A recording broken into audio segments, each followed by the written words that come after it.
Hello, ladies and gentlemen. I'm Jess, coming to put something on your mind today. Before I get started, I have to do a plug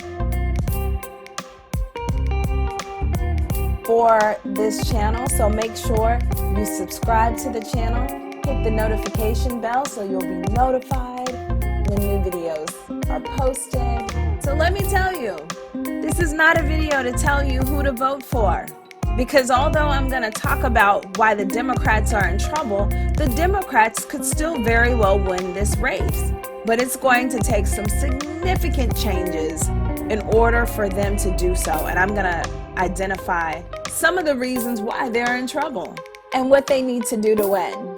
Today's topic is why the Democratic Party is in trouble.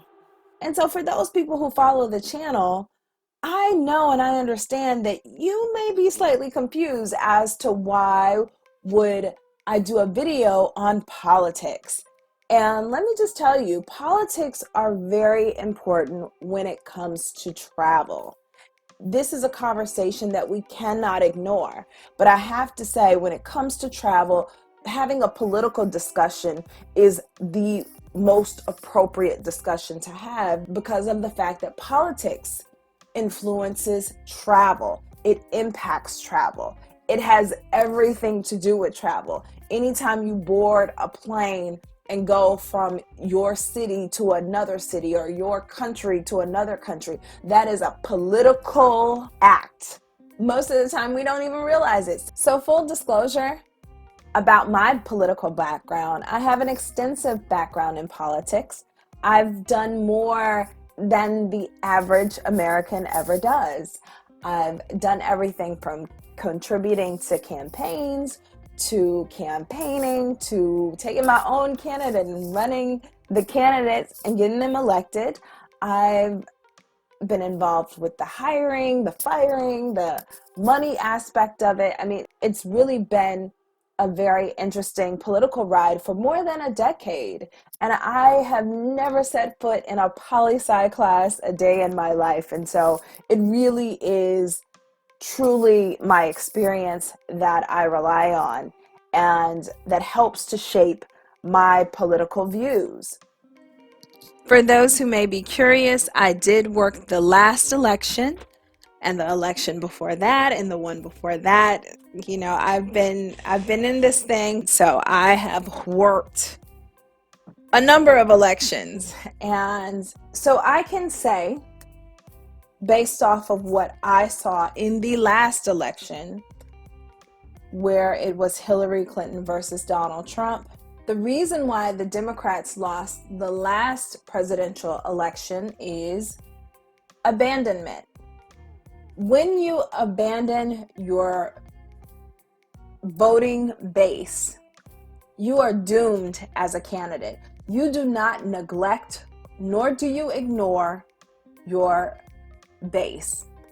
The African American vote in America is one of the most loyal, dedicated voting bases in this country. And the reason why it's so important is because typically Black Americans vote as a block. Most Black Americans don't even have to see the person's name. If they see Democrat next to the name, people tend to just vote straight Democrat.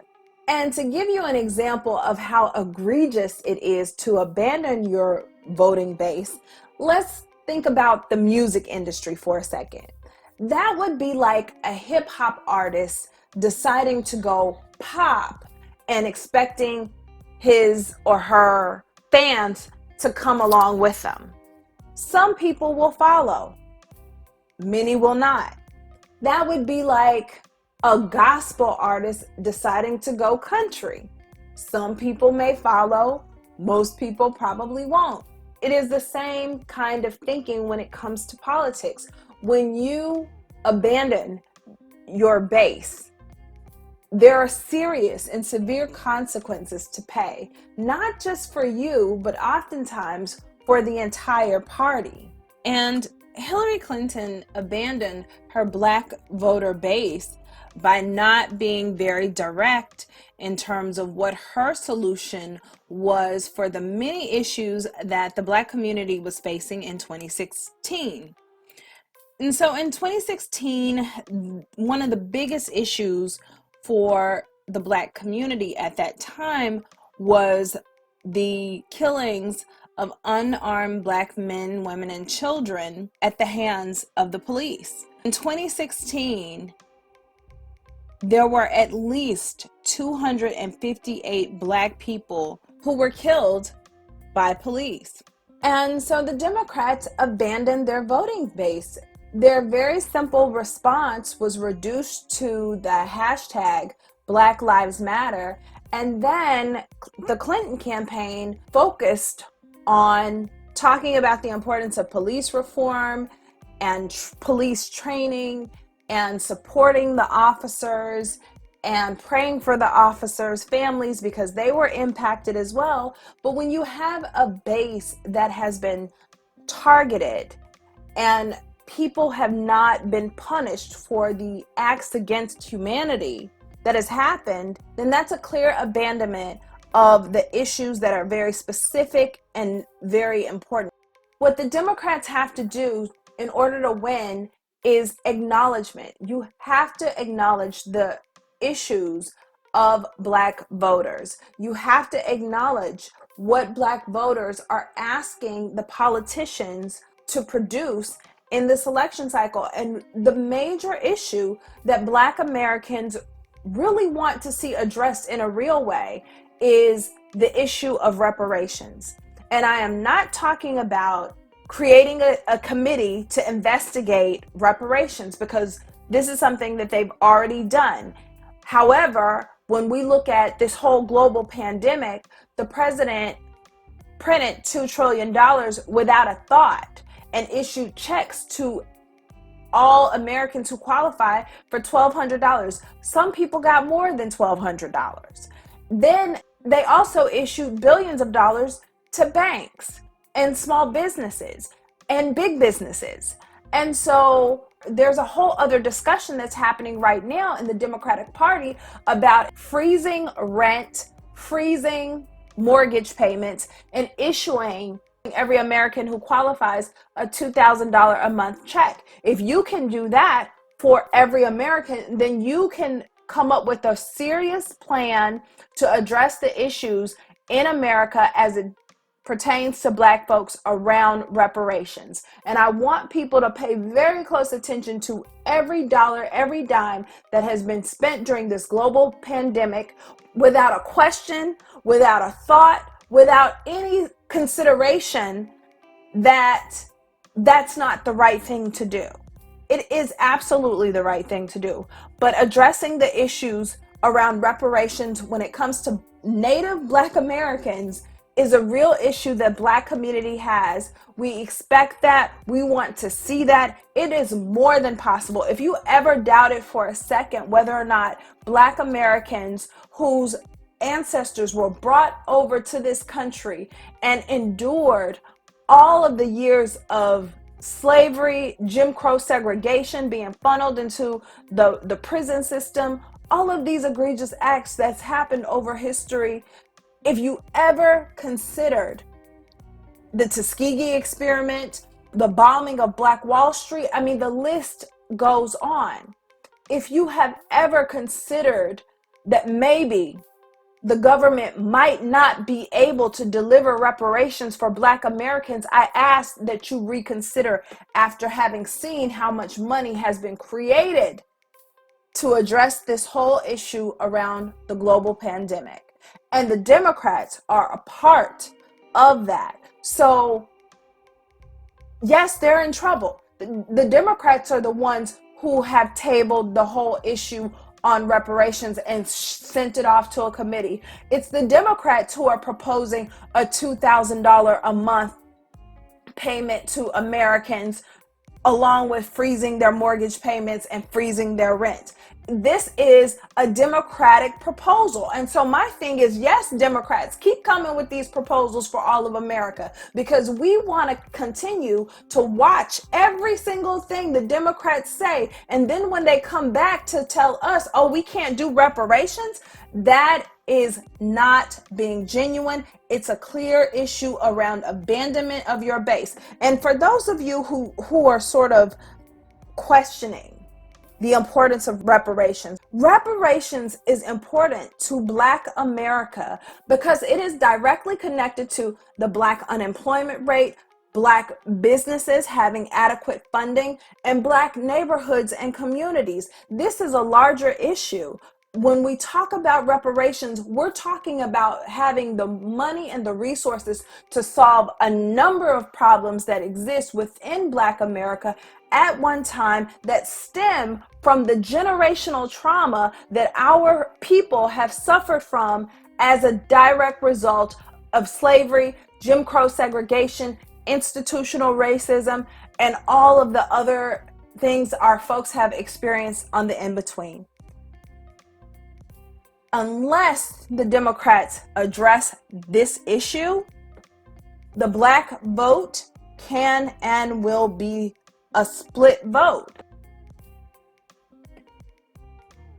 The final reason why the Democrats are in trouble is denial and refusal. Denial and refusal.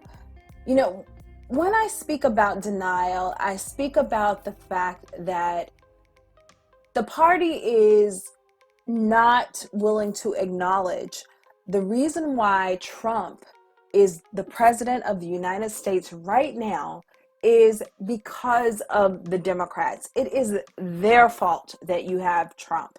A lot of people are upset because Donald Trump is the president, but I submit to all of you, it is the fault of the Democrats. And here's why. The last election, Bernie Sanders was clearly the candidate that had the most momentum. But I don't know, maybe there was some kind of deal that was cut with Hillary Clinton back when President Obama was running for office. Maybe they cut some kind of deal to get her to drop out of the race with the understanding that the Democrats would fully back her at the end of Obama's term. I don't know that for a fact, but it almost felt like it. The party did a lot of shady stuff behind the scenes to get Bernie out of the race. Ultimately, Bernie conceded and yielded to Hillary to pave the way for her to run for president. And that was a huge mistake on the part of the Democratic Party. Bernie polled much better than Hillary Clinton. And it was so clear and so obvious. But for one reason or another, the party decided that Hillary was the candidate of choice. And that's how you get Donald Trump. Because Black voters were not supportive of Hillary Clinton. The Latino vote was clearly split. They weren't really into her as a candidate either. And then you go down the line of the different demographics, and she was just a bad candidate. And I don't know why there's this denial on behalf of Democratic voters and the Democratic Party. Let's call it what it is. Hillary Clinton was a very bad candidate. Again, Joe Biden today is a very bad candidate. He does not do well in addressing really anybody's issues. Can somebody drop a comment below and let us know, what is Joe Biden's platform? What is he running on? Like, I'm not really clear on what his message is, what he plans to do different for America in the next 4 years. I don't have a clue. It's almost as if they're trying to run this campaign that regardless of the Democrat, they're better than Trump. It's been my experience that Unless you can tell how your candidate is better, your candidate can and will lose. And that's just what it is. You know, Trump is doing very well right now. People, despite the fact that we're in a global pandemic and things are looking really rough economically, when it's all said and done, people just got stimulus checks. There's been an enormous amount of money that's been poured into the system. And although I have my views on at some point, you know, we're going to pay for this big injection of cash into the system. At some point, we pay for this ultimately. And that day is not going to be pretty. But for right now, Trump is winning. Like, let's not be ignorant about it. Trump is winning right now. And every time I tell people this, I get accused of being a Republican. I get accused of being against the Democratic Party. And I'm here to say I am neither one. I'm neither one. I'm just really being honest at what I see from my experience. I'm really not emotional about it at all. Neither candidate, in my opinion, is good. You know, it's the same situation that we were in 4 years ago with Hillary. And I just feel like to say that is to call it what it is and to be upfront and honest about it. And many Democrats don't want to tell the truth about how Joe Biden is a bad candidate, just like they didn't want to tell the truth about Hillary. And so this denial does not produce the results of a win in November. It just doesn't. And so in order to win, the party has to acknowledge that Biden is a bad candidate. And the only thing you do when you have a bad candidate, the only real play that makes the most sense when your candidate is bad is you have to appeal to the base and be genuine about it. You have to go to those communities and spell out very specifically what you are going to do for them. And it cannot be what you want to do. It has to be a translation of you hearing what their issue is and what they want, and you translating it into what is within the capabilities of you to deliver once you're in the White House. That's the only way to win. But you can't stay in denial. What makes me disappointed about all of this is knowing the Democratic Party, there is a refusal. Here's the final point. A refusal to do what it takes to win. See, the Democratic Party wants to win on their own terms. They want to win by running the campaign that they want to run. Unless they acknowledge the Black voter base, create a real plan to deliver results to the base of Democratic voters, be honest about the weakness of Joe Biden, and begin the process of accepting that if you want the White House, if you want the control of Congress, you have to do what it is that you don't want to do, and that's deliver to your base of voters. And so thank you, ladies and gentlemen, for listening. Again, don't forget to subscribe. If you enjoy the content, hit the like button. Again, I am in no way telling you how to vote. I am simply waving the red flag and pushing the panic button to let the Democratic voters know that I'm so sorry, but the party that you're so loyal to is in trouble. There's still a lot of campaigning left. We haven't heard about foreign policy. We have not heard about how our travel will be impacted once the quarantine is lifted. So there's still a lot of campaigning left. But things have to change, and they have to change quickly. Until next time, everyone, take care.